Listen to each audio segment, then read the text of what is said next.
Hello दोस्तों, subscribe कीजिए doctor Ranjit Kumar Singh IAS channel को और साथ ही साथ बेल आइकन को भी दबाइए अपने आईएएस की प्रिपरेशन को द बेस्ट करने के लिए।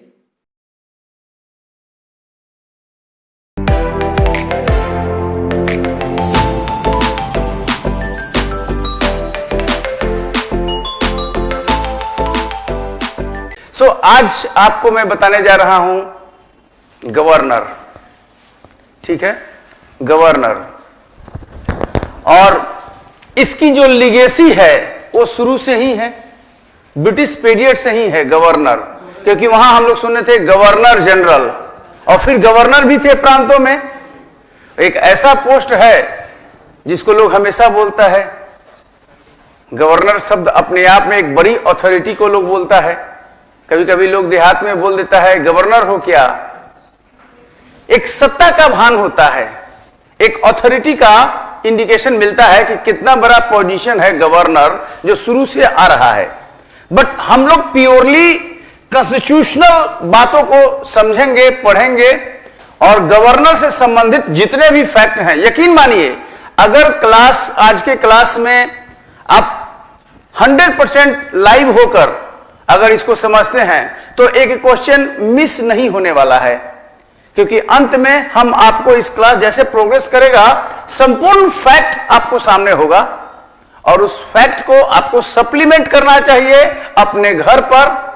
जो बुक है आपका पॉलिटी का, जो भी बुक हो, अलग अलग हो सकता है, और जो बेयर एक्ट है जिसमें आर्टिकल वाइज प्रोविजन बनाया हुआ है गवर्नर से संबंधित, अगर उसको देख लेंगे पूरी तरह यह कंपैक्ट हो जाएगा और क्लियर हो जाएगा। साउंड ज्यादा है क्या?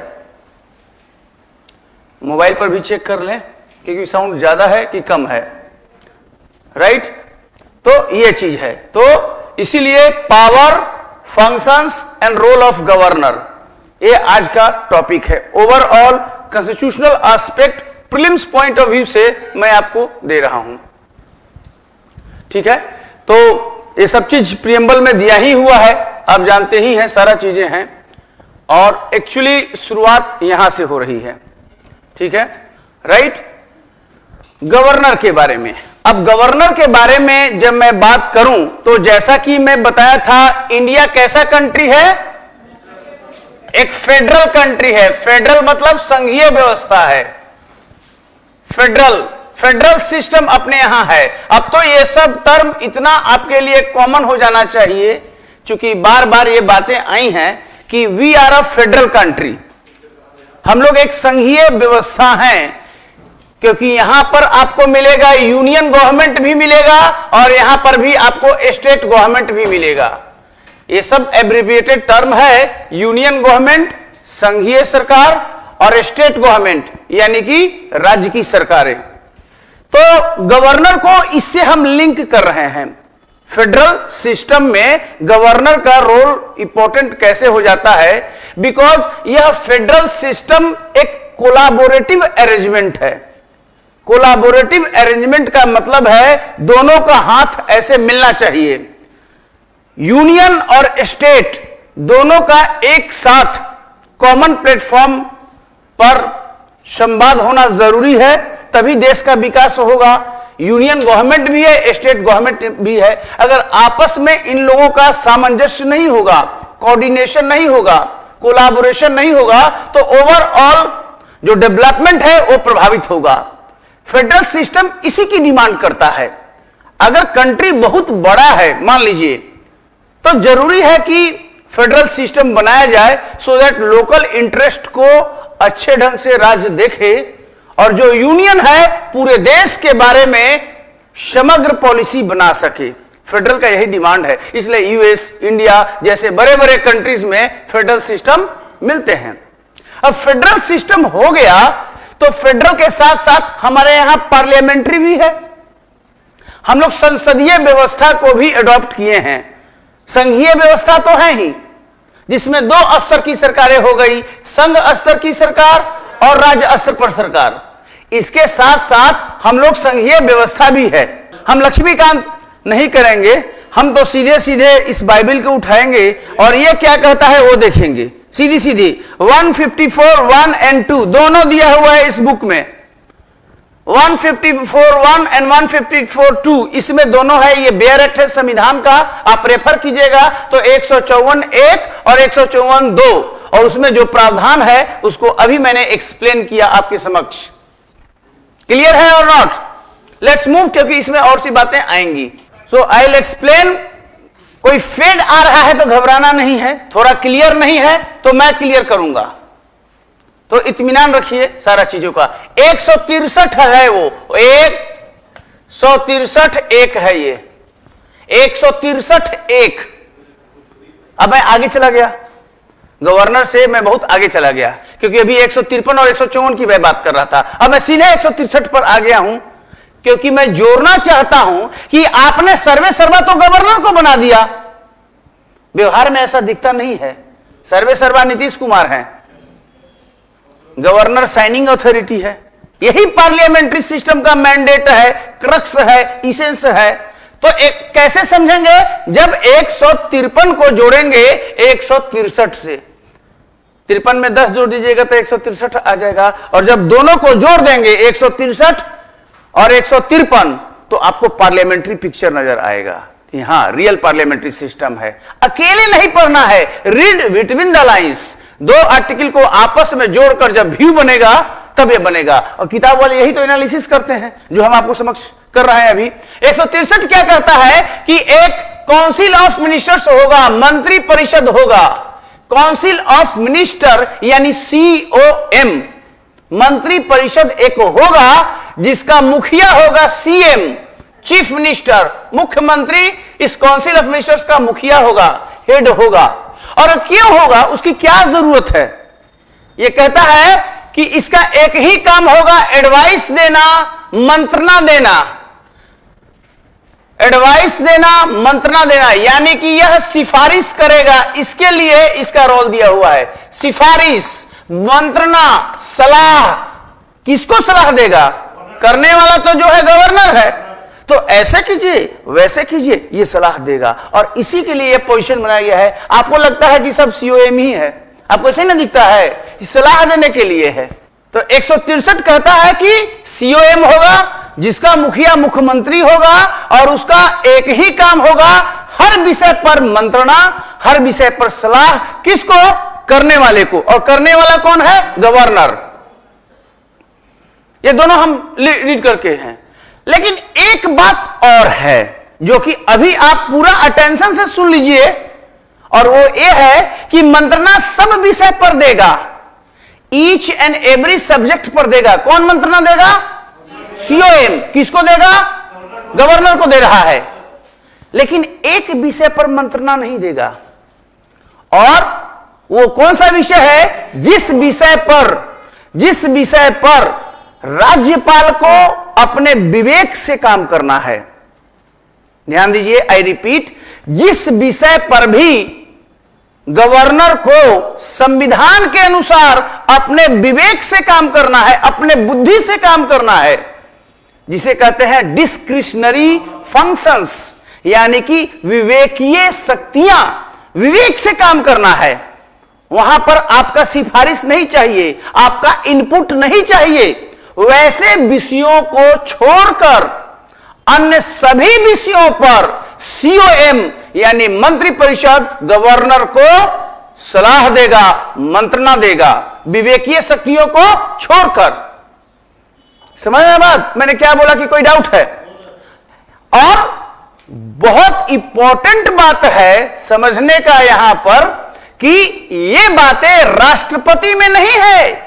यहां क्लियर कट डिस्क्रिशनरी फंक्शन की बात हो रही है, यानी विवेकीय शक्तियों की बात हो रही है। लेकिन ऐसा प्रावधान जब आप राष्ट्रपति को पढ़ रहे थे वहां पर नहीं है। 74 मेरा मंत्री परिषद है, केंद्रीय मंत्री परिषद यूनियन का, वहां पर विवेकीय शक्तियों का उल्लेख नहीं है, जो कि एक वाइटल डिफरेंस बनाता है role of president and role of governor.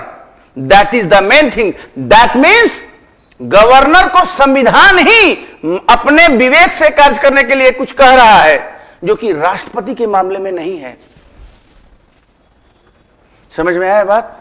यह है test of the constitution. Unless you read this and it is clearly interpreted, मुश्किल होता है समझना, इसलिए आवश्यकता होती है। इसलिए गवर्नर को एक विवेकीय शक्तियां हो जाती है। पुनः मेंस का भी क्वेश्चन है ये और प्रीलिम्स का भी क्वेश्चन है, क्या क्या है इस तरह का जहां पर उसको सिफारिश नहीं चाहिए।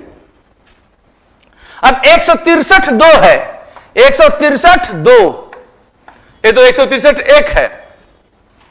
अगर कोई ऐसा संदेह आता है, डाउट और क्वेश्चन, कोई ऐसा प्रश्न है या कोई थोड़ा फेड है, लेकिन मैं एक्सप्लेन कर रहा हूं बोलकर, तो आप जो बोल रहा हूं उस पर ध्यान देना है, क्योंकि हो सकता है ये क्लियर ना हो, थोड़ा फेड आ रहा है।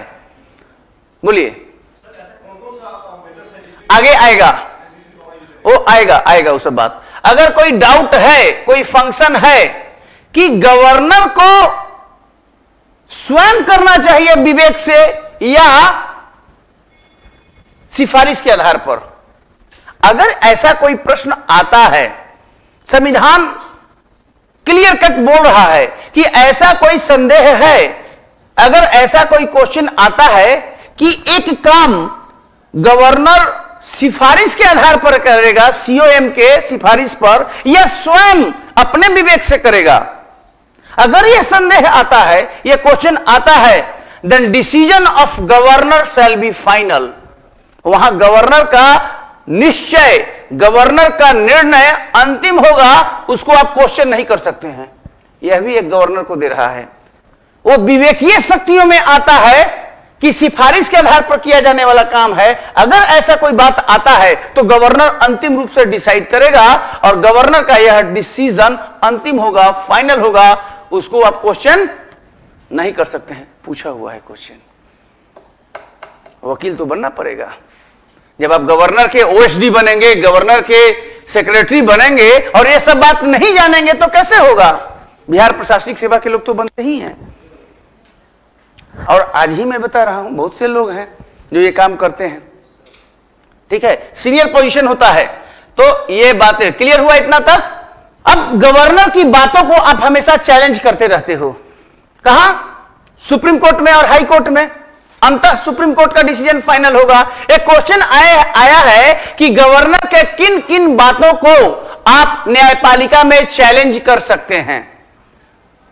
वहां ऑप्शन 1, 2, 3, 4 मिलेगा आपको, जो कि मैं स्पष्ट कर दे रहा हूं आपके सामने। जुडिशियल रिव्यू यानी न्यायिक समीक्षा, न्यायपालिका गवर्नर के किन किन बातों को न्यायिक समीक्षा कर सकती है कि गवर्नर ने सही किया कि गलत किया। पहला point, exercise of executive power as per constitution of India. भारत के संविधान के तहत राज्य की कार्यपालिका शक्ति का प्रयोग, भारत के संविधान के तहत राज्य की कार्यपालिका शक्ति का प्रयोग जो भी करेगा गवर्नर, उसका जुडिशियल रिव्यू हो सकता है। न्यायपालिका जांच कर सकती है कि गवर्नर ने राइट किया कि रॉन्ग किया। अगर रॉन्ग किया तो उसको रद्द कर देगा न्यायपालिका।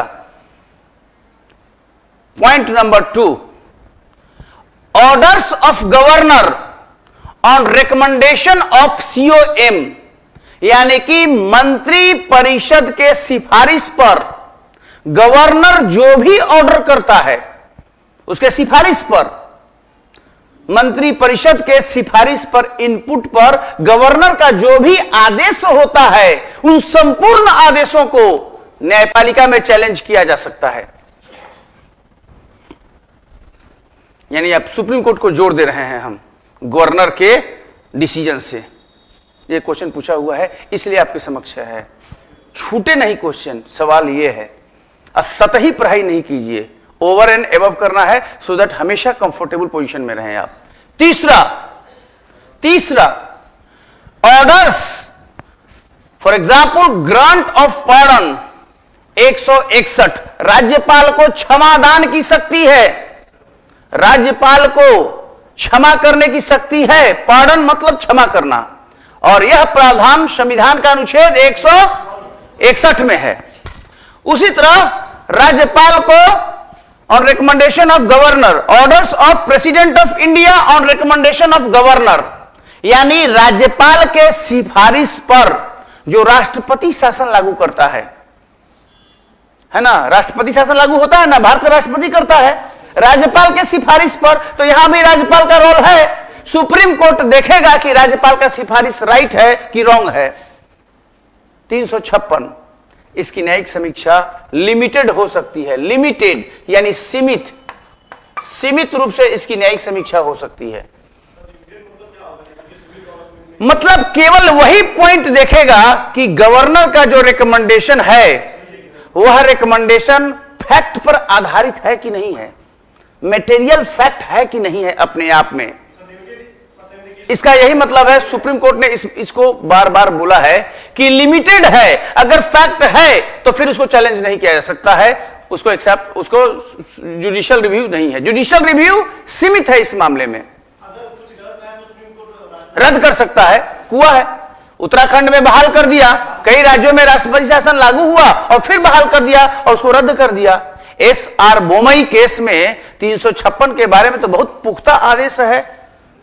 एस.आर. बोमई का जो केस है सुप्रीम कोर्ट का, वो बताता है राष्ट्रपति शासन कहां लग सकता है, कहां नहीं लग सकता है, कहां कहां लगेगा, रियल ग्राउंड होगा, कहां नहीं लगेगा, वो सब चीज एक्सप्लेन किया है। तो ये है, और कहता है कि गवर्नर के सिफारिश पर, गवर्नर ही न भेजता है कि सिचुएशन खराब हो गया है, राष्ट्रपति शासन लागू कर दीजिए, तो राष्ट्रपति लागू कर देता है। यह जो गवर्नर की जो सिफारिश है वह सिफारिश किन परिस्थितियों में लिया गया, क्या ऐसी परिस्थितियां थी कि 356 के तहत सिफारिश किया भारत के राष्ट्रपति को गवर्नर ने, वो देख सकता है कि ग्राउंड रियलिटीज क्या है, उसकी न्यायिक समीक्षा सुप्रीम कोर्ट कर सकता है। जहां तक क्षमादान की भी बात है उसकी भी सीमित, लेकिन यह लिमिटेड है, केवल उन परिस्थितियों की ही जांच करेगा और कोई जांच नहीं करेगा। और जहां तक बात है डिस्क्रिशनरी फंक्शंस का, मैंने आपको बताया कि विवेकीय शक्तियां भी हैं गवर्नर को, उसकी न्यायिक समीक्षा यहां पर नहीं की जा सकती, क्योंकि कह दिया है कि गवर्नर का डिसीजन फाइनल होगा। यह पॉइंट बना है, बहुत स्टैंडर्ड क्वेश्चन है, जो कि 100 में 1 लोग इसको टच करता है, 100 कैंडिडेट में 1 कैंडिडेट इसको टच करता है। हम आपको एक लाइन में बता दिए हैं, इसको समझ लीजिए, कहां ओके है कहां नॉट ओके है। ये लक्ष्मीकांत में भी ये सब नहीं मिलेगा, ये सब डीडी बसु पढ़िएगा, जब डीडी बसु तब मिलेगा। और हम लोग डीडी बसु के ही शिष्य रहे हैं, उस समय तो लक्ष्मीकांत का जन्म भी नहीं हुआ था हम लोगों के टाइम में, और डीडी बसु को जिन्होंने अपना कर लिया उसके बाद लक्ष्मीकांत कुछ भी नहीं है ना, पढ़ना है, सरल दिया हुआ है, डीडी बसु बाउंस करेगा। हमको इंटरेस्ट डीडी बसु में लगा, हमारे टाइम में तो लक्ष्मीकांत थे भी नहीं। डीडी बसु बहुत टफ लिखे हैं, पूरा लीगल लैंग्वेज है, कॉन्स्टिट्यूशनल लैंग्वेज है, आज भी मिलेगा दुर्गादास बसु का, बेहतरीन उन्होंने लिखा है। लेकिन वो लॉ माइंड वाले लोग के लिए है, जो लॉ में इंटरेस्ट रखते हैं, संविधान में इंटरेस्ट रखते हैं। और हम लोग तो संविधान का शुरू से ही सेवक रहे हैं, मतलब संविधान में काफी इंटरेस्ट रहा है। वैसे भी जो राजनीति विज्ञान और अंतर्राष्ट्रीय संबंध के विद्यार्थी हैं, उनको संविधान तो उनको बिल्कुल क्लियर होना चाहिए। लोक प्रशासन जिनका ऑप्शनल है, उनको संविधान बिल्कुल माइंड में रहना चाहिए कि कैसे कैसे क्या है। देखिए आगे की बात है, 155 आर्टिकल 155, 155 आर्टिकल 155 कहता है कि governor to be appointed by president of India. Governor की नियुक्ति कौन कर रहा है? भारत का राष्ट्रपति। ये आप लोग जानते ही हैं, सिंपल फैक्ट है, बट इससे केवल आर्टिकल भी याद रखना है माइंड में कि आर्टिकल 155 है। लेकिन इसको ट्विस्ट किया थोड़ा सा क्वेश्चन सेटर ने, क्योंकि सब लोग जानता है, बच्चा लोग भी जानता है कि राष्ट्रपति ही नियुक्त करता है शुरू से ही, कि राष्ट्रपति ने पेपर में निकल जाता है। लेकिन यहां से बनता है कि अमेरिकन मॉडल हम लोग फॉलो नहीं करते। We don't follow American model of appointment of governor, क्योंकि गवर्नर वहां चुना जाता है, डायरेक्टली इलेक्टेड है governor. Governor is directly elected in America, और हमारे देश में गवर्नर इलेक्टेड है कि अपॉइंटेड है? यह वर्ड पूछा गया है, यह सिलेक्टेड है, यह वर्ड दिया हुआ है, सब वर्ड को समझना है। अपॉइंटेड, इलेक्टेड, सेलेक्टेड और नॉमिनेटेड। इंग्लिश का वर्ड लें, हिंदी तो आप समझ रहे हैं। अपॉइंटेड, सेलेक्टेड, नॉमिनेटेड और इलेक्टेड। हमारे यहां वर्ड अपॉइंटमेंट है, संविधान में इंग्लिश में दिया हुआ है अपॉइंटेड है। Governor is appointed. In our case governor की नियुक्ति होती है, न वो चयन होता है, न सिलेक्ट होता है और न ही नामित किया जाता है। ऐसा भी एक बार क्वेश्चन पूछा हुआ है। तो हम जो फॉलो करते हैं हमारा संविधान वो कैनेडियन मॉडल पर आधारित है। कनाडा में भी वहां पर जो हेड ऑफ द स्टेट है वो गवर्नर को अपॉइंट करता है। तो कई मामलों में अमेरिका सिस्टम को हम डिफर करते हैं क्योंकि हमारा फेडरल हमारा है। हमारे संविधान में फेडरल वर्ड कहीं भी नहीं लिखा हुआ है, वैसे हम फेडरल हैं, संघीय व्यवस्था है हमारी, लेकिन यह संघ शब्द कहीं भी नहीं है संविधान में। क्योंकि article 1 India that is Bharat shall be union of states. तो हमारी संघीय व्यवस्था कैसा है? Union of states. यूपीएससी का पहला क्वेश्चन सीधा सीधा मेंस में, India shall be union of states, full stop, comment. अब क्या लिखने जा रहे हैं, अगर आप उसका ग्रिप समझ रहे हैं तो कभी मिस्टेक नहीं कीजिएगा, फुल मार्क्स दे सकता है। India shall be union of states, comment. ज्यादा संघीय है, कम संघीय है, हाफ फेडरल है, ऐसा विदेशी संविधान विशेषज्ञ लिखा है, लेकिन हम उसको एक्सेप्ट नहीं करते हैं। आधा ट्रूथ, आधा सही, गलत सही थोड़ा होता है। ट्रूथ ट्रूथ है, हाफ ट्रूथ वर्ड कुछ नहीं होता है। ले संघीय है और हमारा एकात्मकता भी है, मतलब यूनिटरी ट्रेंड भी है, वो अगला पारा में आना चाहिए। और हम कैसे संघीय हैं? क्योंकि दोहरी सरकार व्यवस्था है हमारे यहां, शक्तियों का बंटवारा है। एक हमारे यहां लिखित संविधान है, वह संविधान कठोर है, इजिली अमेंडेबल नहीं है, और एक हमारा फेडरल का कोर्ट है जो कि संघीय विवादों को निपटाता है। मूल यही है, इसेंस है जो बताता है कि हम एक संघीय व्यवस्था है। हां, हमारे यहां एकात्मक बातें भी जरूरी है। एकात्मकता ये है, जैसे रोल ऑफ गवर्नर हो गया, 356 हो गया, पैरामिलिट्री फोर्सेस की तैनाती है, बहुत से बायसेस हैं, किसी राज्य के बाउंड्री को तोड़ सकते हैं, जोड़ सकते हैं, घटा सकते हैं, बढ़ा सकते हैं, सिंपल पार्लियामेंट के एक्ट से होता है। लेकिन तीसरा पैरा में यह भी कहना पड़ेगा कि यह जो एकात्मक ट्रेंड है यूनिटरी, वह भी संघ की मजबूती के लिए है। कि भारत जिस तरह से परिस्थितियों को गुलामी के दौर में देखा, जरूरी था कि देश की एकता और अखंडता सुनिश्चित रहे, उसके लिए मजबूती देना जरूरी था संघ को। ऐसी ही बात डॉक्टर अंबेडकर ने संविधान सभा में डिस्कशन के दौरान बोला था कि यह तनिक भी किसी को डाउट नहीं होना चाहिए कि हमारा देश एक संघीय व्यवस्था है। अंबेडकर की लाइन को कोट कीजिए, लक्ष्मीकांत में दिया हुआ है। हमारा सुप्रीम कोर्ट कहता है कि संघीय व्यवस्था संविधान का मौलिक ढांचा है जिसे बदला नहीं जा सकता है। खत्म, यहीं पर आंसर। क्वेश्चन भी कोई एक नंबर काटने का स्कोप नहीं बनेगा और 250 शब्दों में लिखना है। मूल मंत्र है कि आपको आंसर राइटिंग का अप्रोच आता है कि नहीं और आप समझ पाते हैं कि नहीं। यह अप्रोच डे 1 से डेवलप करना है, बिकॉज इट टेक्स टाइम। इसमें समय लगता है आंसर अप्रोच को समझने में। आंसर अप्रोच बहुत इंपॉर्टेंट है कि लेखन क्या होगा मेंस का, एक क्वेश्चन आया उसको कैसे लिखना है, यह जब अंडरस्टैंडिंग हो जाए then you are very very comfortable mains के लिए, क्योंकि मेंस ही तो नैया पार लगाएगा। इन है या आउट है, और इन है तो कौन सा रैंक मिला, यह सब डिपेंड करता है उसी पर। 155 ये क्लियर हुआ कि अमेरिकन मॉडल नहीं है, कैनेडियन मॉडल है। और 156 कहता है कि गवर्नर कब तक ऑफिस पर रहेगा। The governor to hold office during the pleasure of president. Word है प्लेजर ऑफ प्रेसिडेंट। इसका मतलब होता है राष्ट्रपति के प्रसाद पर्यंत।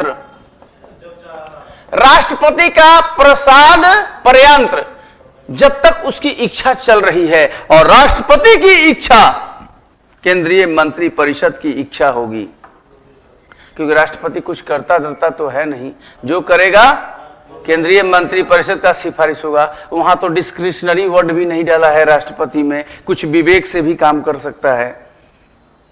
कस्टमरी रोल है, इसलिए president is nominal head, titular head. जैसे राजा और रानी का रोल है इंग्लैंड में, वहां कॉन्स्टिट्यूशनल मोनार्की है, संवैधानिक राजतंत्र है इंग्लैंड में।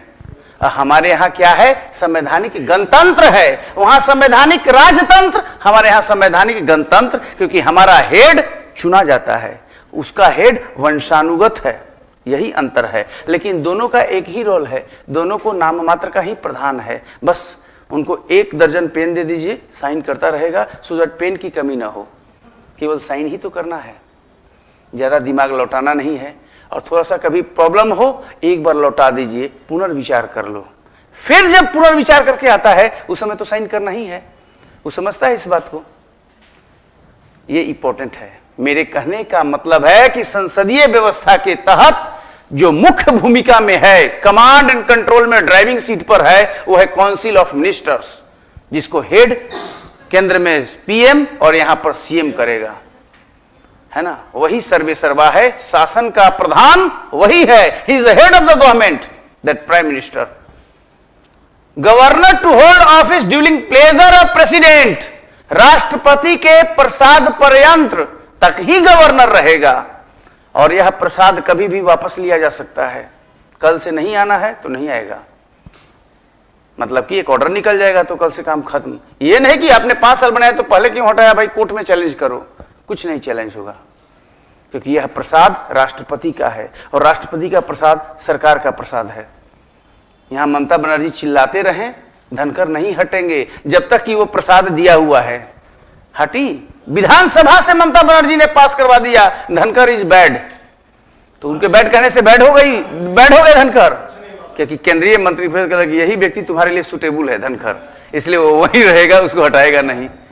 क्योंकि ममता और उधर मोदी दोनों मौ से ही है, और दोनों में अभी आंकड़ा ठीक नहीं था। एक समय आंकड़ा बहुत बढ़िया था।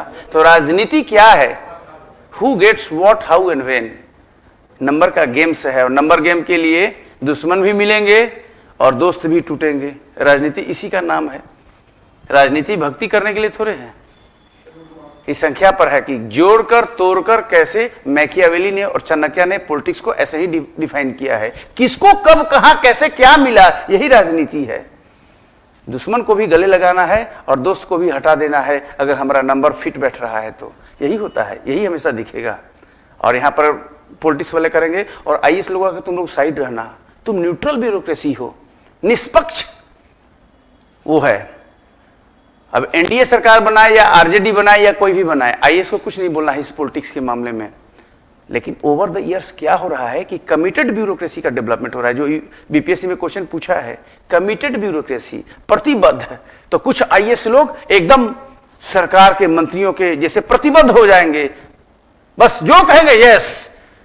ये कमिटेड ब्यूरोक्रेसी देश के लिए घातक है, क्योंकि आईएएस से उम्मीद की जाती है कि वो निष्पक्ष भूमिका निभाएगा, एकदम न्यूट्रल ब्यूरोक्रेसी का रोल निभाएगा गवर्नेंस में, कमिटेड नहीं बनेगा। लेकिन कई बार ऐसा होता नहीं है। लेकिन कई ऑफिसर मिलेंगे जो एकदम न्यूट्रल होते हैं, बिल्कुल न्यूट्रल होंगे, और यही न्यूट्रलिटी संविधान की जान है।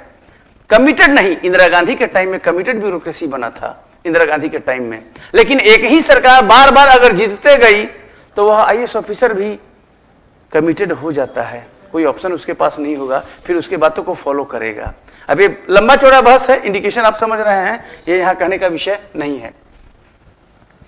गवर्नर में सबमिट रिटन रिजाइनेशन, किसको रिजाइनेशन देगा? राष्ट्रपति को देगा, चूंकि राष्ट्रपति ही उसका नियुक्ता है, नियुक्ति करता है, इसलिए उसी को रिजाइनेशन भी वो देगा। और 5 साल का टर्म है, नॉर्मल टेन्योर 5 साल का है। 5 साल के बाद भी तब तक रह सकता है जब तक कि उसका पोस्ट पर कोई आ ना जाए नियुक्त होने के बाद। लेकिन यह 5 साल कब पहले प्रसाद वापस आ जाए ये भी तय नहीं है, इसके पहले वो रिजाइनेशन दे सकता है। गवर्नर को कभी भी विधानसभा या राज्य के कार्यपालिका नहीं हटा सकती, राष्ट्रपति ही हटाएगा। क्वालिफिकेशन क्या चाहिए? तो 2 ही क्वालिफिकेशन चाहिए, भारत का नागरिक हो और 35 साल का उम्र हो। और आप सब लोग 35 साल होते ही गवर्नर के लिए क्वालिफाइड हैं। आप पब्लिक में बोल सकते हैं कि मैं गवर्नर बनने के योग्य हूं, क्योंकि मैं भारत का नागरिक हूं और मैं क्वालिफाइड हूं, क्योंकि मैं 35 साल का हो गया हूं। थोड़ा अभी आपका उम्र और होगा तो जो भी हो, गवर्नर बनने के योग्य तो निश्चित रूप से सब लोग हो जाता है 35 साल की उम्र में, क्योंकि और कोई क्वालिफिकेशन नहीं है, ना बीए, ना एमए, ना एमबीए, कुछ भी नहीं चाहिए, ना संविधान का विशेषज्ञ चाहिए, संविधान के अनुसार काम करेगा। गवर्नर ऊपर आपने पढ़ा, लेकिन यहां पर संविधान का जानकार हो, लॉ जानता हो, ऐसा कुछ भी नहीं है। समझ रहे बात? इसलिए मैं बता रहा हूं कि सब चीजें माइंड में बैठ जाए क्लियर कट कि क्या क्या ये चीज है। ये मैं बता चुका हूं, बट रिकैप कर लीजिए इसको। सिटीजन ऑफ इंडिया 35 साल का एज हो, 35 इयर्स ऑफ एज, एंड न तो संसद के किसी सदन का सदस्य हो और न ही विधानमंडल का सदन का सदस्य उसको होना चाहिए, ना एमपी हो, ना एमएलए हो, ना एमएलसी हो, नहीं हो सकता। अगर ऐसा बंदा बन गया, गवर्नर नियुक्त हो गया जो एमपी हो, एमएलए हो, तो जिस डेट को वो पद संभालता है उस डेट को यह माना जाएगा कि वह पद अपने आप खत्म हो गया है, उस पद से वो हट चुका है। अगर ऐसा कोई बंदा बन गया तो not hold any office of profit, किसी लाभ के पद को धारण नहीं करेगा। यही गवर्नर का ये चीज है, लाभ का पद।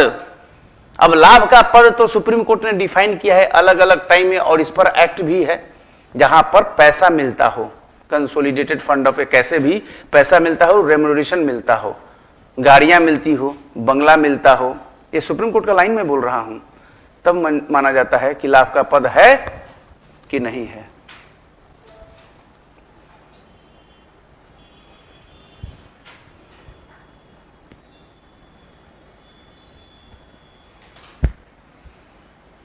नॉर्मल 5 ईयर है, ये मैं बताया, बट इसके पहले भी जा सकता है। कैसे? Dismissed by the president on advice of council of ministers, केंद्रीय मंत्री परिषद के सिफारिश पर गवर्नर को हटा दिया गया, ऐसा होता है हमेशा।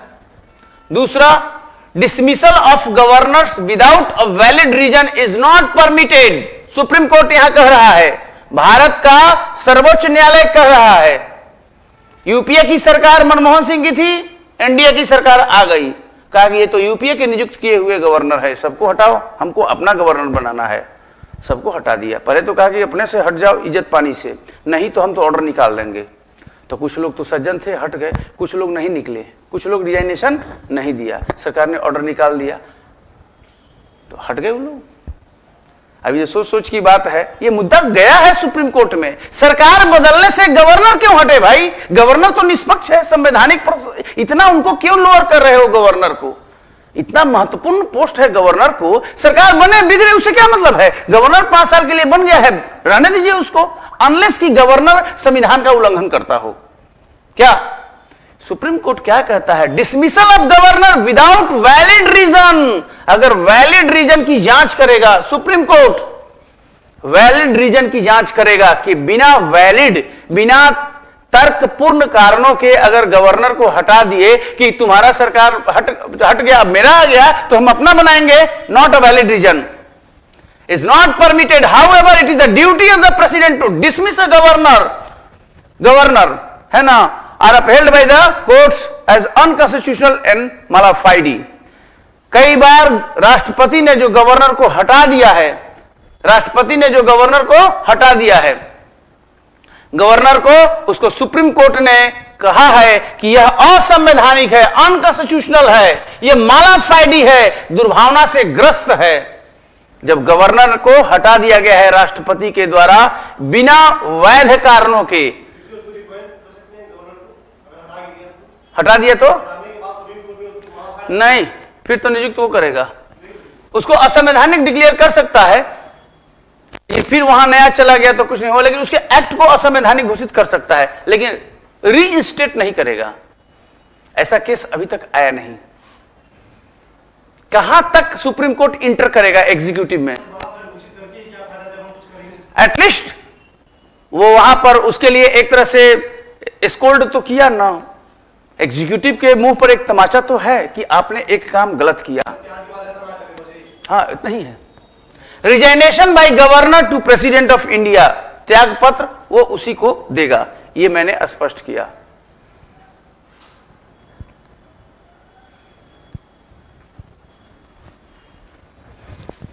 मैंने बताया गवर्नर किसी भी हाउस का ये नहीं होगा, ना पार्लियामेंट का ना लेजिस्लेचर का, ये मैंने बताया। कोई लाभ का पद धारण नहीं करेगा। गवर्नर के लिए इंपॉर्टेंट है कि रेंट फ्री एकोमोडेशन मिलेगा, सबसे बड़ा यही फायदा है। बहुत बड़ा बंगला मिलता है, टहलने के लिए भी इसमें काफी स्कोप होगा। मॉर्निंग में गांधी मैदान जाने की कोई जरूरत नहीं, इतना बड़ा एकोमोडेशन है। सब लोग मिलने के लिए आएगा, राष्ट्रपति भी आएंगे तो वहां भोज होगा, इसलिए सफिशिएंट स्पेस चाहिए। ठीक है, अभी सब हो ही रहा है, देख ही रहे हैं। रेंट फ्री एकोमोडेशन, सारे भत्ते मिलेंगे, सब चीज मिलेगा। पार्लियामेंट डिसाइड करता है, पार्लियामेंट डिसाइड करेगा कि गवर्नर को क्या भत्ता और क्या सैलरी मिलेगा। और भारत की संचित निधि से मिलता है गवर्नर को पैसा, है ना।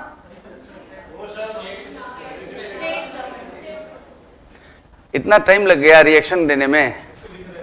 राज्य की संचित निधि से मिलेगा, राज्य की संचित निधि से, भारत की संचित निधि से नहीं, राज्य की संचित निधि से, जिस राज्य का वो गवर्नर है ना।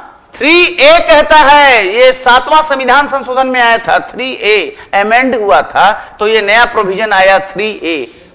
कहा कि एक ही बंदा 2 या 3 राज्यों में गवर्नर है, एक ही बंदा, तो फिर बराबरी में बांटकर उसको सैलरी मिलेगा। तीनों राज्य अपने अपने संचित निधि से गवर्नर को टुकड़े टुकड़े में देंगे पैसा, सैलरी। ये भी है, क्वेश्चन पूछा हुआ है एक बार कि अगर एक ही बंदा कई राज्यों में है तो ये नहीं कि बिहार का बंगाल का भी बन गया तो बिहार से सैलरी लेगा केवल, बंगाल का भी संचित पति से पैसा आएगा। As government 2 or more states to share करेगा लोग। ठीक है, तो ये इंपॉर्टेंट बात आएगी। ये है ओथ, शपथ ग्रहण हो रहा है गवर्नर का। अफर्मेशन, सत्य ज्ञान से प्रतिज्ञान, अफर्मेशन। मुख्य न्यायाधीश हाईकोर्ट का शपथ दिलवाता है गवर्नर को, मुख्य न्यायाधीश हाईकोर्ट का। और अगर मुख्य न्यायाधीश न हो तो सीनियर मोस्ट जज ऑफ हाई कोर्ट, जो सबसे वरीयता में सीनियर हो, वही गवर्नर को शपथ दिलवाएगा। आर्टिकल 159 में कहता है।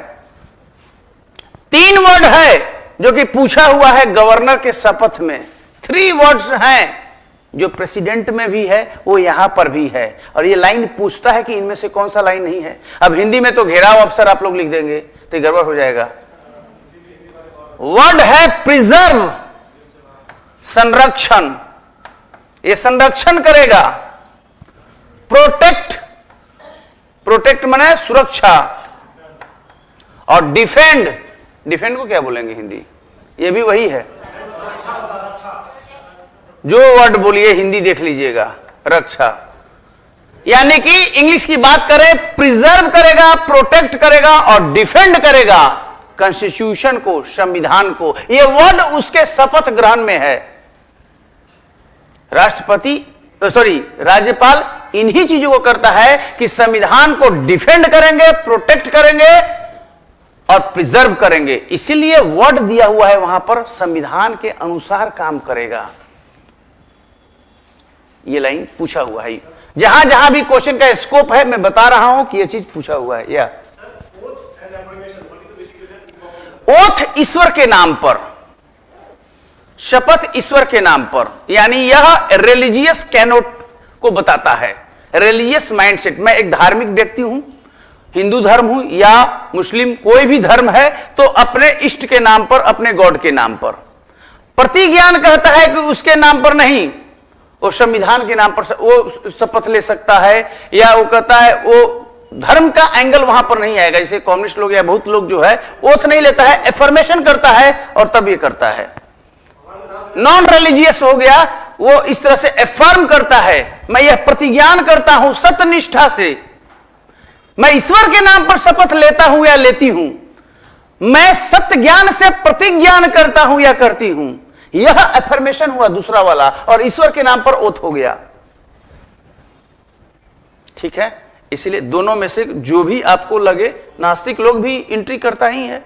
रिलीजियस कंट्री तो नहीं है, सेकुलर कंट्री है। तो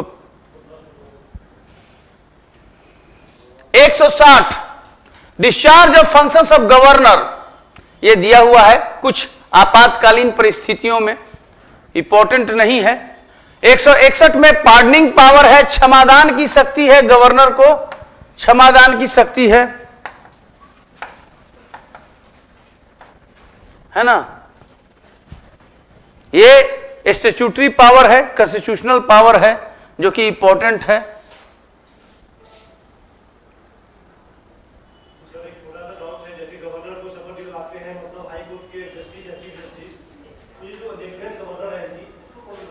क्या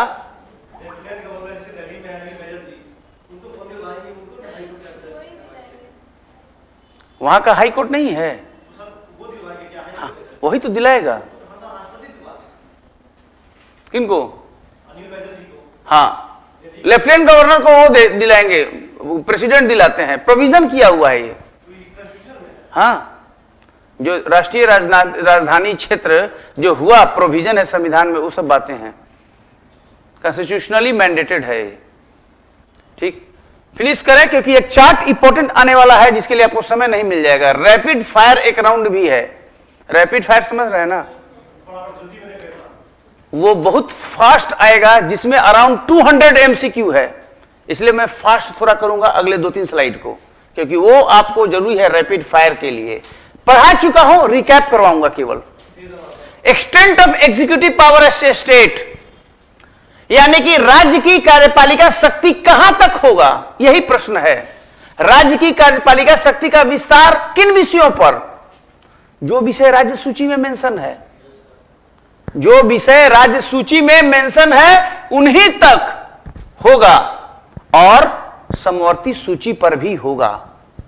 जो जिस विषय पर आप कानून बनाइएगा उसी विषय पर ना कार्यपालिका शक्ति गवर्नर को होगा, कि संघ पर भी हो जाएगा, संघ सूची पर भी होगा, संघ सूची पर,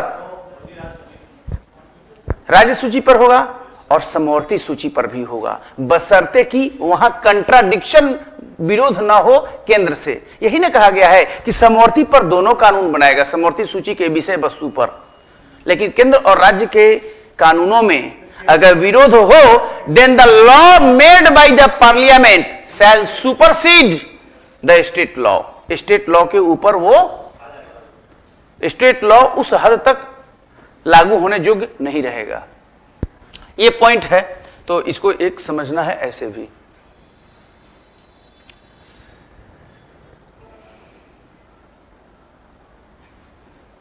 अब देखिए, ये इंपॉर्टेंट क्वेश्चन आ रहा है जहां पर डिस्क्रिशनरी पावर का है, यानी कि गवर्नर के विवेकीय शक्तियों को मैं बोल रहा हूं।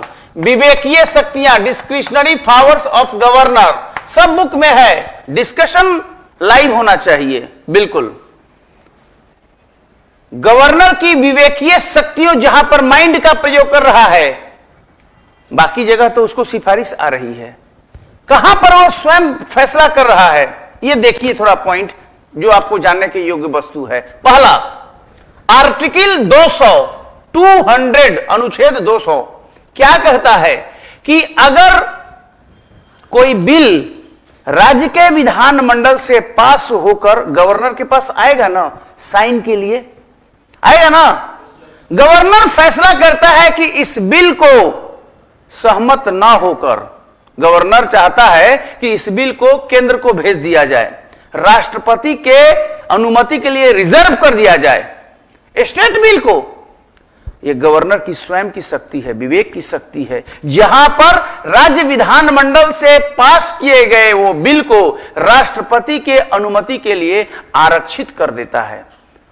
Article 200 reservation of bills for consideration of president of India, राष्ट्रपति के विचारार्थ राज्य विधानमंडल द्वारा पारित किए गए विधेयकों को वो राष्ट्रपति के अनुमति के लिए आरक्षित कर दे रहा है, वहां भेज दे रहा है। अब सारा मामला चला गया राष्ट्रपति के हाथ में। नंबर 2, आर्टिकल 356, जब राज्य में ऐसी परिस्थितियां आ गई हों जब संविधान के अनुसार राज्य का शासन चलाना संभव न रह गया हो, the governance of the state is not possible to run according to the Constitution of India, उसको कहते हैं, संविधान का लैंग्वेज है संवैधानिक तंत्र की विफलता, यानी फेल्योर ऑफ कॉन्स्टिट्यूशनल मशीनरी, ये वर्ड है। उसको सब लोग लोकप्रिय रूप में क्या कहते हैं? राष्ट्रपति शासन। राष्ट्रपति शासन संविधान में नहीं लिखा हुआ है। संवैधानिक तंत्र की विफलता, फेल्योर ऑफ कॉन्स्टिट्यूशनल मशीनरी, ये वर्ड है। तो यहां पर गवर्नर रिकमेंड करता है, सिफारिश भेजता है राष्ट्रपति को कि देखिए ऐसी ऐसी बातें हैं, और सिफारिश में वो तमाम बातों का जिक्र होता है जिसके कारण संवैधानिक विफलता को साबित किया जा सके। नहीं, यह गवर्नर का विवेकीय शक्ति है। वो पूछता नहीं है सीएम से कि मैं भेज रहा हूं, तुम्हारा रास्ता साफ होने वाला है, अब मैं ही हेड बन जाऊंगा। ही नेवर आस्क, अपने आप फैसला करता है। 356 जब राष्ट्रपति के पास चला जाता है तो इन लोगों को पता चलता है बाद में कि ये तो भेजा है वहां पर राष्ट्रपति शासन लागू करने के लिए, तो स्थिति यहां पर विस्फोटक बनती है। 239(2) ये भी विवेकीय शक्तियां हैं। फुल क्वेश्चन है, प्रीलिम्स के लिए भी क्वेश्चन है, मेंस के लिए भी क्वेश्चन है। Exercising his function as administration of adjoining UT and LG. मैं एक्सप्लेन करूंगा, इसलिए समझना ये नहीं है कि ये क्या है, क्योंकि जो भी मैं लिखा हूं उसको एक्सप्लेन कर रहा हूं। ये विवेकीय शक्तियां है क्या? अगर कोई गवर्नर, ध्यान दीजिएगा, अपने समीपवर्ती केंद्र शासित प्रदेश का एलजी है, लेफ्टिनेंट गवर्नर है, या वहां का मतलब प्रशासक है, एडमिनिस्ट्रेटर है, अगर कोई किसी राज्य का गवर्नर अपने समीपवर्ती केंद्र शासित प्रदेश का लेफ्टिनेंट गवर्नर है, ऐसा हो सकता है ना, या प्रशासक है, तब वहां पूरी तरह विवेक से काम करेगा। Function as administration of adjoining state, यानी कि तब वहां का जो एलजी का पूरा रोल है पूरी तरह स्वयं विवेक से फैसला करेगा। नहीं समझे पूरा? जैसे और एक्सप्लेन करें हम, पांडिचेरी में तो सीएम बैठा हुआ है कि नहीं? तो उसके सिफारिश पर ना काम करना चाहिए। दिल्ली में केजरीवाल बैठे हुए हैं, तो केजरीवाल के सिफारिश पर ना काम कीजिएगा। लेकिन यह सिफारिश उस केस में लागू नहीं होगा जब उत्तर प्रदेश का गवर्नर दिल्ली का एलजी बन जाए। अगर उत्तर प्रदेश का गवर्नर दिल्ली का एलजी बन जाए, अगर कर्नाटक का गवर्नर पांडिचेरी का भी ये बन जाए, वहां का एलजी बन जाए, तो फिर वो पांडिचेरी के सीएम से या दिल्ली के सीएम के या उनकी मंत्रिपरिषद के सिफारिश को मानने के लिए बाध्य नहीं है। वाइटल पॉइंट है आपके समक्ष। समझे कि नहीं बात को? बोलिए, आप समझे हैं? समझे? ये बात पॉइंट को नोट किए थे कभी? यह पॉइंट पूछा हुआ है, यह पॉइंट पूछा हुआ है, फिंगर टिप्स पर है कि कौन कहां पर क्या क्वेश्चन पूछा हुआ है।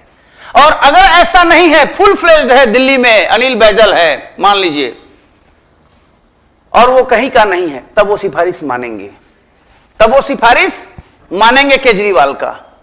किरण बेदी है और कहीं नहीं है, केवल पांडिचेरी में किरण बेदी है मान लीजिए, पहले का केस है, तब वो सिफारिश मानेंगे। लेकिन वो तमिलनाडु का गवर्नर पांडिचेरी का भी एलजी है, तब पांडिचेरी में विवेक से काम करेगा अपना। इतना ही सी बात है। दैट इज प्रोवाइडेड है 239(2) में, और मैं आपको लिस्टिंग दे रहा हूं कि कहां कहां वो अपने विवेक से फैसला कर रहा है।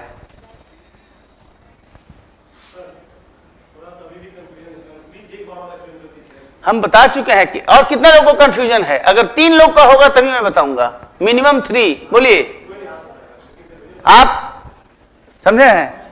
लास्ट कोई डाउट? आप लोग में कोई? तो आपको क्यों डाउट हुआ? आप लास्ट में समझ गए हैं, तो आप आगे बैठे हैं तो क्यों डाउट हुआ? अगर किसी राज्य का गवर्नर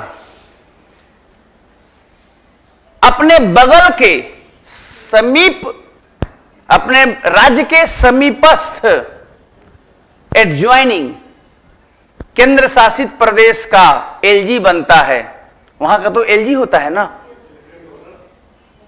और यहां पर भी है उत्तर प्रदेश का भी गवर्नर है और दिल्ली का भी एलजी है, एक ही बंदा। तो वह गवर्नर दिल्ली के मामले में दिल्ली के सीओएम के बिना सिफारिश का ही काम करेगा अपने विवेक से। जहां तक दिल्ली के मामलों का निष्पादन है वह स्वयं करेगा बिना दिल्ली के सीएम का। और उत्तर प्रदेश में जैसा करेगा वो तो करेगा ही, उत्तर प्रदेश में तो सिफारिश पर करेगा, लेकिन दिल्ली के मामले में भी सिफारिश पर करना चाहिए, लेकिन इस केस में नहीं करेगा, यह संविधान कह रहा है।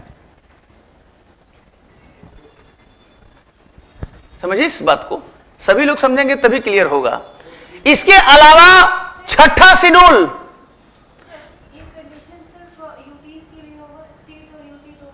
ये यूटी को स्टेट से जोड़ा है, स्टेट भी है यूटी भी है, दो यूटी नहीं कह रहा है। तब वहां पर यह नियम लागू नहीं हो रहा है, यह केवल एक स्टेट का राज्यपाल दूसरे यूटी में है उसी दिशा में लागू होगा। बिहार का राज्यपाल बंगाल का या झारखंड का है तो वो सिफारिश के आधार पर काम करेगा। और विवेक से काम करने वाला क्लियर है, हर चीज में विवेक नहीं चलेगा, सुप्रीम कोर्ट रद्द कर देगा। विवेक का काम फिक्स है, लिस्टिंग दे रहे हैं हम, तो कहां विवेक का काम करेगा, माइंड कहां काम करेगा, ध्यान रखिए। छठा शेड्यूल आर्टिकल 244(2) और 275(1), शेड्यूल 6 आर्टिकल 2442 और आर्टिकल 2751 यहां पर विवेक का फैसला करेगा, रेफर कर लीजिएगा। विवेक से काम करेगा। आसाम, मेघालय, मिजोरम, त्रिपुरा में है ना, उसके बारे में है डिस्ट्रिक्ट काउंसिल के बारे में कि कितना पेबुल सरकार करेगा, डिस्ट्रिक्ट काउंसिल को कितना अमाउंट देगा, ये जिक्र है। 167C,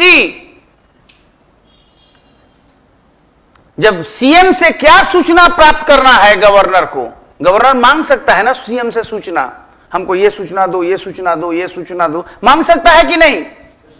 वो स्वयं जब चाहे जो चाहे मांग सकता है। गवर्नर का विवेकीय शक्ति है, जब चाहे जो सूचना चाहिए मांग सकता है। 167C, और थोड़ा सा फास्ट करना पड़ेगा आपको बिकॉज टाइम इज मूविंग। ये है, देख लीजिए कहां कहां पर ये है जहां पर विवेक का फैसला कर रहा है। क्लियर पिक्चर नहीं है, लेकिन आपको ध्यान देना होगा क्योंकि लक्ष्मीकांत में पूरा लिस्ट दिया हुआ है। केवल मैं एक्सप्लेन कर रहा हूं, ये ब्लर हो गया है, क्लियर बोर्ड नहीं है, बट आप सुन लीजिए इस बात को। महाराष्ट्र में, महाराष्ट्र में सेपरेट डेवलपमेंट बोर्ड बनना है विदर्भ के लिए और मराठवाड़ा के लिए। गवर्नर का विवेकीय फैसला है। महाराष्ट्र में सेपरेट डेवलपमेंट बोर्ड है वहां पर विदर्भ के लिए और मराठवाड़ा के लिए। उन मामलों में गवर्नर विवेक से काम करेगा। ठीक है। अरुणाचल प्रदेश, जहां तक लॉ एंड ऑर्डर का मामला है, कानून और व्यवस्था का, संविधान कहता है कि अरुणाचल प्रदेश में कानून और व्यवस्था के विषय पर गवर्नर विवेक से काम करेगा बिना सिफारिश का। आसाम में एडमिनिस्ट्रेशन ऑफ ट्राइबल एरियाज, जो जनजातीय क्षेत्र हैं, ध्यान दीजिए, जनजातीय क्षेत्र आसाम में, उन जनजातीय विषय वस्तुओं पर गवर्नर अपने विवेक से फैसला कर रहा है, न कि आसाम के सीएम के सिफारिश पर। लिस्टिंग है। नागालैंड में लॉ एंड ऑर्डर, कानून और व्यवस्था के विषय पर विवेक से फैसला कर रहा है। मणिपुर में एडमिनिस्ट्रेशन ऑफ हिल एरियाज, जो पहाड़ी क्षेत्र हैं, स्पेसिफाइड है पहाड़ी क्षेत्र, उन विषयों पर विवेक का फैसला है। इसके अलावा आपको गुजरात है और सिक्किम है। तो गुजरात में है आपका एक तरह से peace, social and economic advancement वहां पर है, वहां पर उसके लिए है। और यहां पर सेपरेट डेवलपमेंट बोर्ड है गुजरात में, पृथक विकास बोर्ड। इन मामलों में भी इसकी लिस्ट लक्ष्मीकांत में है। लक्ष्मीकांत में एक लिस्ट दी हुई है वह लिस्ट आपको देख लेना है, उसका समरी है जो कि पिक्चर पूरा क्लियर नहीं है। कच्छ है और एक सौराष्ट्र है, कच्छ और सौराष्ट्र है। यह पूरा का पूरा लिस्ट दिया हुआ है, मेंस में भी पूछा हुआ है, याद करने का विषय है, दिमाग लगाने का नहीं है, जिसका उल्लेख मैंने उसके पहले आपको किया है। तो ये आप वहां पर देख भी लीजिएगा क्लियर कट। इसके अलावा चुनाव के बाद किसी भी राजनीतिक दल को अगर बहुमत नहीं मिलता है, चुनाव हुआ, किसी भी राजनीतिक सिंगल पॉलिटिकल पार्टी को बहुमत नहीं मिलता है सरकार बनाने के लिए, या कोई गठबंधन भी ऐसे स्थिति में नहीं है कि वह सरकार, फिर गवर्नर जिसको चाहे ऑफर दे सकता है सरकार बनाने के लिए, जो गवर्नर की नजर में बहुमत साबित कर सके। गवर्नर का विवेकीय शक्ति, ये एक रोल है, ठीक है। ये सब चीजें हैं, बेसिकली इतना ही सब चीजें, वो आप देख सकते हैं।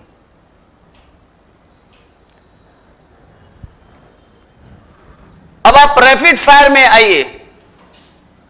रैपिड फायर जो मैं कह रहा था, सब पढ़ा हुआ है। यहां पर 200 एमसीक्यू के लिए आपको मैं तैयार कर रहा हूं, almost 200 MCQ in just 4 slides, जो कि अगले 4 से 5 मिनट में मैं फिनिश कर दूंगा। और ये भारत के राष्ट्रपति और गवर्नर के तुलनात्मक संबंधों पर आधारित है और पूरे संविधान का निचोड़ है। भारत के राष्ट्रपति और राज्य के राज्यपाल के बीच जो संवैधानिक स्थिति है, उनसे संबंधित एक टेबल आपके समक्ष रैपिड फायर के रूप में है। लगभग 200 एमसीक्यू को रिजोल्व करता है। ऑफ कोर्स यहां विकल्प नहीं है, सीधे फैक्ट है, और वह ऐसे शुरू होता है। पहला बात देखिए, अब यह है यूनियन का, ध्यान दीजिएगा, यह टेबल बाएं वाला यूनियन और इधर वाला स्टेट होगा। दैट मीन्स यहां पर होगा भारत का राष्ट्रपति, प्रेसिडेंट ऑफ इंडिया, और यहां हो जाएगा गवर्नर। ऐसे समझना है, टेबल उधर का गवर्नर का होगा, इधर राष्ट्रपति का। कैसे? हेड ऑफ यूनियन एग्जीक्यूटिव कौन है?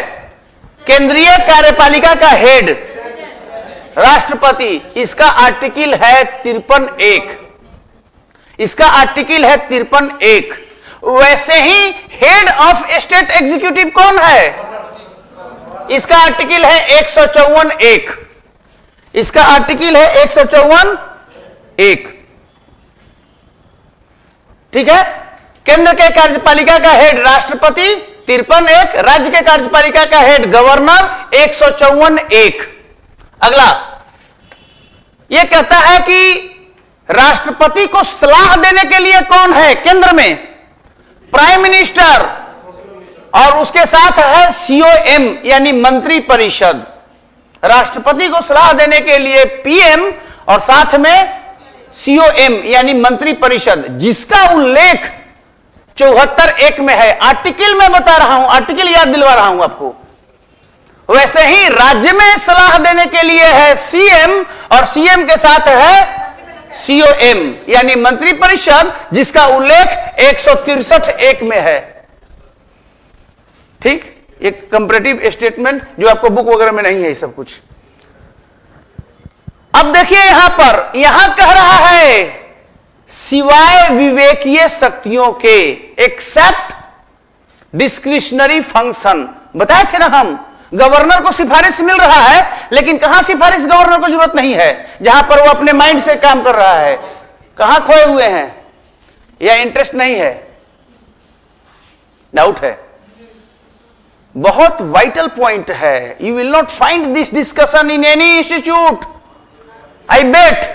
अगर कोई डिस्कस कर दे, क्योंकि ये रिसर्च करके हम खुद बनाए हैं, हम जो इन परीक्षाओं से गुजरा है वही जानता है कि हमको कैसे बनाना है, माइंड में कैसे सेट करेगा, वो एकदम इंपोज कर देते हैं to penetrate the mind, so that हमेशा क्लियर कट रहे, कहीं डाउट ना हो। इसलिए लाइव रहिए, हर पॉइंट हर फैक्ट कुछ कहता है। गवर्नर के लिए डिस्क्रिशनरी फंक्शन में सिफारिश की जरूरत, यह लिखा हुआ है। यहीं पर लिखा हुआ है 163 में, और यहां पर यह बात नहीं है। सबसे बड़ी बात है कि यहां पर यह चीज गोल है, कुछ नहीं कहा गया है। राज्यपाल में है, यहां पर नहीं है। No mention of discretionary function, point to be noted. यहां पर मेंशन नहीं है कि विवेक से भी काम करेगा। Right to return at once, एक बार लौटा देता है राष्ट्रपति। बताया हुआ हूं, जो आया सीओएम के सिफारिश को वो एक बार लौटा रहा है पुनर्विचार के लिए। राइट टू रिटर्न, ये 53(1) में है। यहां पर ऐसा प्रोविजन नहीं है, नो सच प्रोविजन। अब देखिए यहां पर बात, इंपॉर्टेंट बातें आ रही है। आप कहोगे यहां पर कहा नहीं है, ये क्वेश्चन आपको आएगा कि वहां क्यों नहीं है। नहीं है ऐसे किसी बुक में, ऐसे बुक में कहीं पर नहीं है। इसलिए ये मटेरियल ढंग से बनाकर खोजी जब तक नहीं बनेंगे नहीं होगा। क्योंकि 44वां संविधान संशोधन में यह बात आया था कि एक बार थोड़ा राष्ट्रपति पर दया करो यार। बहुत राष्ट्रपति का पोस्ट लोअर कर दिया गया इंदिरा गांधी के टाइम में। 42वां संशोधन में थोड़ी दया आई जनता सरकार को, ताकि एक बार कम से कम लौटाने का शक्ति दे दो। और थोड़ा सा लाइटर वेट में मैं बोलूं तो यहां लिखना भूल गया लोग, हालांकि सब भूला नहीं, सब संज्ञान में है, बड़े बड़े लोग हैं, भूलेगा तो नहीं। लेकिन ये यहां पर पावर नहीं दिया। 44वां संशोधन में यहां पर भी लिख देता, यहां नहीं लिखा है। और यही यूपीएससी में यहां पर भी टिक कीजिएगा आप अगर नहीं जानते हैं तो। जैसे विवेकीय में बोला कि गवर्नर में है, यहां विवेक का नहीं वर्ड दिया हुआ है, और आर्टिकल में दे रहा हूं। सबसे बड़ी बात है, क्लियर है नॉट? लेकिन यहां कर सकता है, नियम नहीं है। लेकिन गवर्नर चाहे, चूंकि संसदीय व्यवस्था है, तो वो लौटा सकता है एक बार। ऐसा सुप्रीम कोर्ट के डिसीजन में आया हुआ है। संसदीय व्यवस्था है ना जी, एक बार गवर्नर, स्पष्ट लिखा नहीं है लेकिन गवर्नर भी लौटा सकता है एक बार, क्योंकि ये संसदीय व्यवस्था का मैंडेट है, परंपरा है। गवर्नर एक बार लौटा सकता है, सुप्रीम कोर्ट भी ऐसा बोला है। लेकिन लिखा नहीं है, जैसे स्पष्ट यहां पर है। ओथ कौन दिलाएगा राष्ट्रपति को? Chief justice of India. Chief justice of, राष्ट्रपति को ओथ दिलवा रहा है। और यहां वर्ड क्या है? प्रोटेक्ट, प्रिजर्व, प्रोटेक्ट और defend the constitution of India. ये 60 में है, आर्टिकल 60 में नहीं। यहां पर chief justice of high court 159 में यह बात लिखा हुआ है, chief justice of high court. Appointment कौन किसको करता है? राष्ट्रपति। देखिए, अगर चुनाव कह रहे हैं, सॉरी, राष्ट्रपति का कैसे चुनाव हो रहा है, तो उसका चुनाव इसी कर रहा है, इलेक्टोरल कॉलेज। राष्ट्रपति का चुनाव इलेक्टोरल कॉलेज।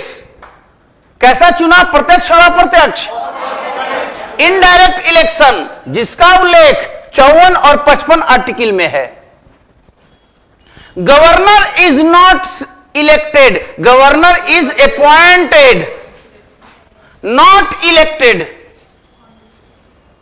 इसका उल्लेख है। राष्ट्रपति करता है गवर्नर को 156(1) तक ये प्लेजर पर रहता है। और recommendation of council of ministers, केंद्रीय मंत्री परिषद के सिफारिश पर गवर्नर की नियुक्ति की जाती है, जैसा कि मैंने पहले बता चुका हूं। किसका डिस्प्यूट भी नहीं होगा गवर्नर में?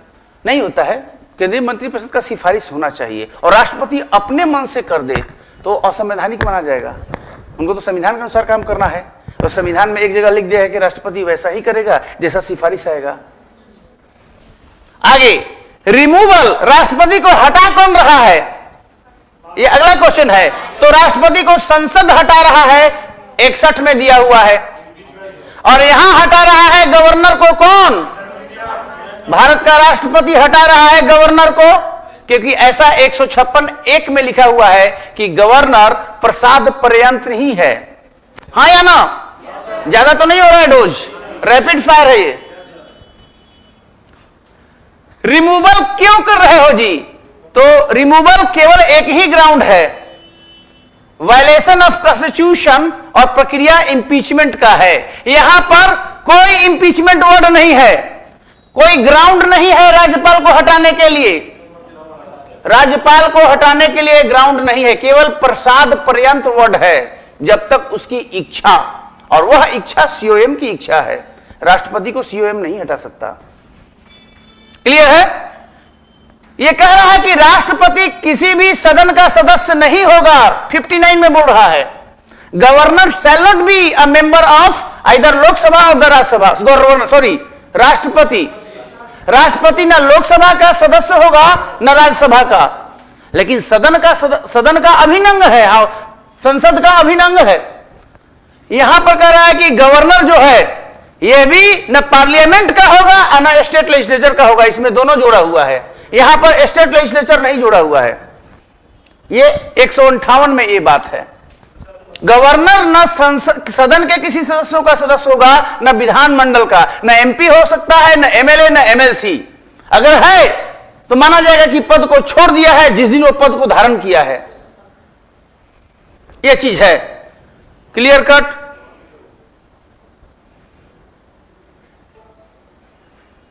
ये रैपिड फायर में आपको एक साथ रिकैप मिल रहा है। ठीक है जी। सिटीजन होना चाहिए राष्ट्रपति बनने के लिए, 35 साल होना चाहिए, और क्वालिफिकेशन है कि लोकसभा का सदस्य होने के योग्य होना चाहिए, लाभ का पद धारण नहीं करेगा। 4 बात, भारत का नागरिक हो, पहली बात। दूसरा, 35 साल का हो गया हो। तीसरी बात, लोकसभा का सदस्य बनने के योग्य हो, और चौथी बात, लाभ के पद को धारण नहीं करेगा। यही ना 4 बात है। ऑफिस ऑफ प्रॉफिट, ये क्या है वर्ड? ऑफिस ऑफ प्रॉफिट मेरा है तो हम तो एक्सप्लेन करेंगे। 4 बात, क्लियर और नॉट? गवर्नर में क्या कहता है? गवर्नर में 157 वाली बात है, 157 कहता है कि सिटीजन और 35 साल, यही 2 वर्ड दिया हुआ है यहां पर। नागरिक हो और 35 साल, और कुछ नहीं है। ये नहीं कि लोकसभा का सदस्य बनने योग्य हो, राज्यसभा का सदस्य बनने योग्य हो, दिस दैट, और कुछ नहीं। 2 क्वालिफिकेशन जो आप कोई भी हो सकता है। सैलरी, इसको सैलरी राष्ट्रपति को मिलेगा भारत के संचित निधि से, कंसोलिडेटेड फंड ऑफ इंडिया से। इसको मिलेगा राज्य की संचित निधि से, कंसोलिडेटेड फंड ऑफ स्टेट से। क्लियर? सैलरी इसको बढ़ाएगा कौन? सैलरी इनहेंस हो रहा है, बढ़ेगा, पार्लियामेंट बढ़ाएगा, और इसको स्टेट लेजिस्लेचर बढ़ाएगा। गवर्नर का सैलरी कौन बढ़ा सकता है?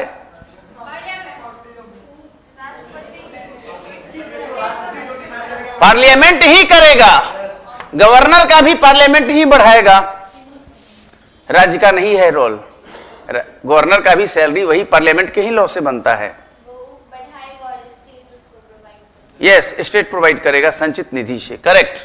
वीटो पावर है राष्ट्रपति को, एब्सोल्यूट वीटो है, सस्पेंसिव वीटो है, पॉकेट वीटो है। 3 वीटो पावर है।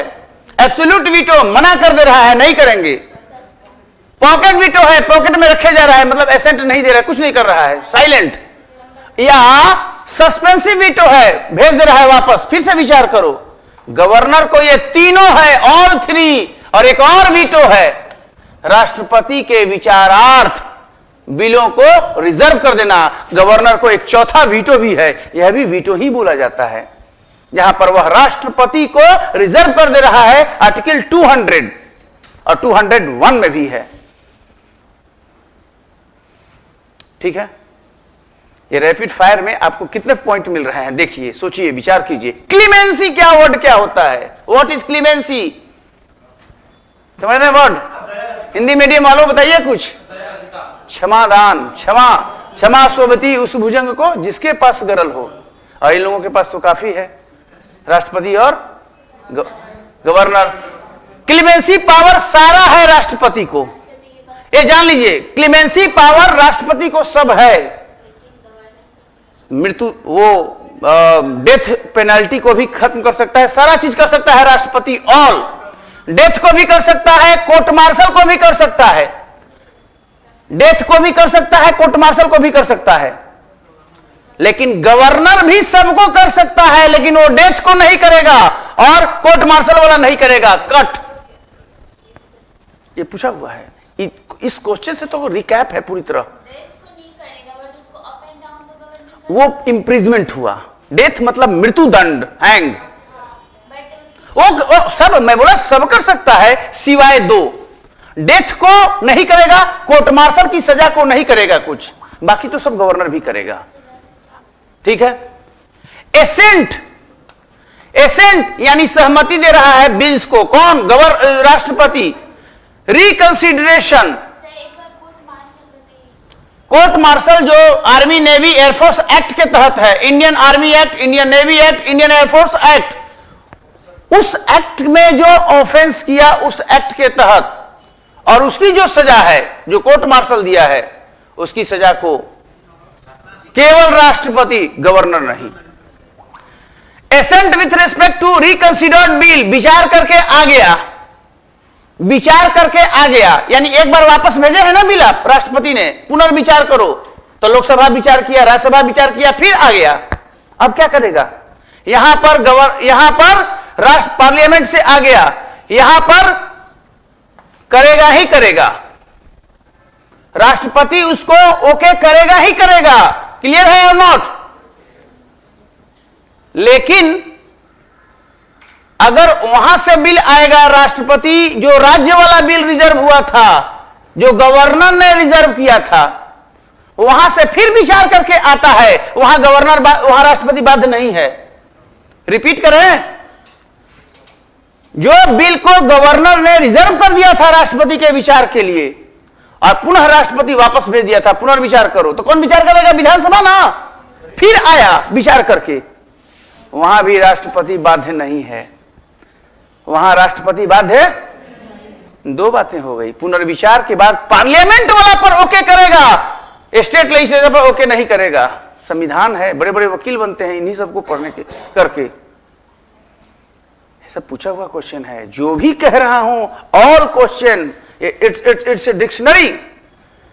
और यहां पर तो कोई रोल ही नहीं है, रिजर्व कर दिया तो गवर्नर के हाथ से चला गया मैटर, गवर्नर के हाथ में कुछ नहीं, एक बार रिजर्व करते ही।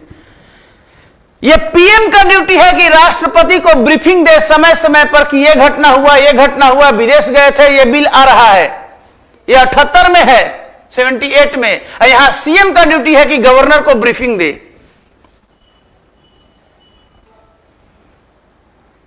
10 बजे तक चलेगा आज, कोई ऑप्शन नहीं है, रैपिड फायर है, आई कैन नॉट स्टॉप। यहां पर मुख्य निर्वाचन आयुक्त, और निर्वाचन आयुक्त की नियुक्ति कौन कर रहा है? राष्ट्रपति। भारत निर्वाचन आयोग के मुख्य निर्वाचन आयुक्त, चीफ इलेक्शन कमिश्नर, और इलेक्शन कमिश्नर की नियुक्ति कर रहा है भारत का राष्ट्रपति, जिसका अनुच्छेद क्या है? 324 4 है, 324(2). और यह राज्य निर्वाचन आयुक्त जो है उसका गवर्नर कर रहा है स्टेट इलेक्शन कमिश्नर, राज्य निर्वाचन आयुक्त, स्टेट इलेक्शन कमिश्नर, जिसका प्रावधान 343 के पंचायती राज के लिए और 243 ZA म्युनिसिपल बॉडीज के लिए है। राज्य निर्वाचन आयुक्त का प्रावधान है, संवैधानिक बॉडी है, जिसका इससे कोई मतलब नहीं है, वो अलग है, ये अलग है, दोनों को मिक्स नहीं, कल मिक्स कर रहे थे कोई। इसका प्रावधान 343 के पंचायती राज इंस्टीट्यूशन के लिए है, PRI, और यहां पर 243 ZA म्युनिसिपल बॉडीज के लिए है। क्लियर हुआ? भारत का राष्ट्रपति वित्त आयोग की नियुक्ति कर रहा है, फाइनेंस कमीशन। भारत का राष्ट्रपति वित्त आयोग की नियुक्ति कर रहा है, finance commission, as per article 2801, जो केंद्र और राज्य के बीच में करों के बंटवारे को सजेस्ट करता है कैसे होना है। इसमें गवर्नर का कोई रोल नहीं है। गवर्नर क्या करता है? स्टेट फाइनेंस कमीशन, राज्य वित्त आयोग की नियुक्ति करता है। राज्य वित्त आयोग जिसका प्रावधान 243I और 243Y में है। 243I पंचायती राज संस्थानों के लिए वित्त आयोग की बात करता है, राज्य वित्त आयोग। 243Y नगर पालिका क्षेत्रों के लिए राज्य वित्त आयोग का प्रावधान करता है कि इनको भी फंड मिले। यानी राज्य वित्त आयोग का प्रावधान 2 आर्टिकल में है, 243I, 243Y, 243I पंचायती राज के लिए और म्युनिसिपल बॉडीज के लिए। आउट ऑफ कंट्रोल नहीं हो रहा है, ठीक है ना? इंटरेस्ट लग रहा है कि नहीं इसमें? देन आगे आइए, अटॉर्नी जनरल की नियुक्ति कर रहा है महान्यायवादी भारत का राष्ट्रपति 76(1) ये कर रहा है एडवोकेट जनरल 165, एडवोकेट जनरल महाधिवक्ता। ये फर्स्ट लॉ ऑफिसर होता है भारत का, ये राज्य का प्रथम लॉ ऑफिसर होता है। यहां पर पीएम है 75(1) में, यहां पर सीएम है और अदर मिनिस्टर 164(1) में ये दिया हुआ है। यहां पर अदर मिनिस्टर 75(1) में है, 75(1) में दोनों है, यहां पर 164(1) है, ठीक है। इसके अलावा प्रोमुलगेट्स ये 356 लागू होता है, राष्ट्रपति 356 लागू कर रहा है राष्ट्रपति शासन। यहां पर ये लागू नहीं कर रहा है, इसके लिए सलाह दे रहा है, राष्ट्रपति को सलाह दे रहा है गवर्नर राष्ट्रपति शासन लागू करने के लिए। I think the last slide will come.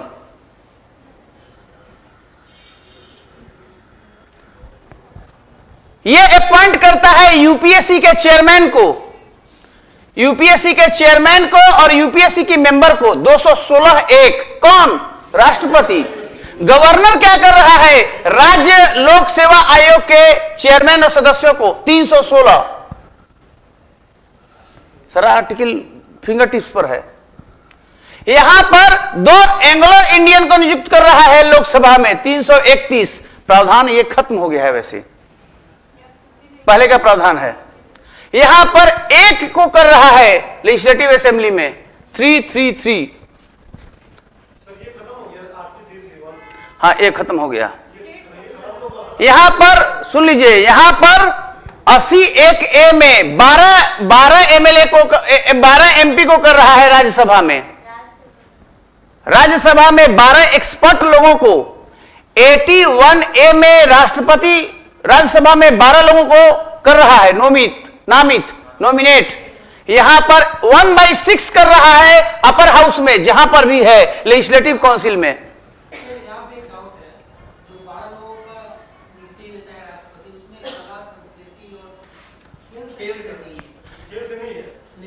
Social service में सब आता है, बड़ा एरिया है।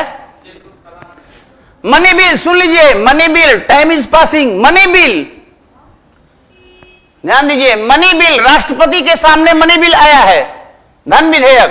राष्ट्रपति क्या कर रहा है? मनी बिल को एसेंट करेगा ही करेगा, यानी मनी बिल को मना नहीं करेगा राष्ट्रपति। Can not withhold the money bill. राष्ट्रपति मनी बिल को सहमति देगा ही देगा, बताया हुआ है। लेकिन गवर्नर क्या कर रहा है? मनी बिल को एसेंट दे रहा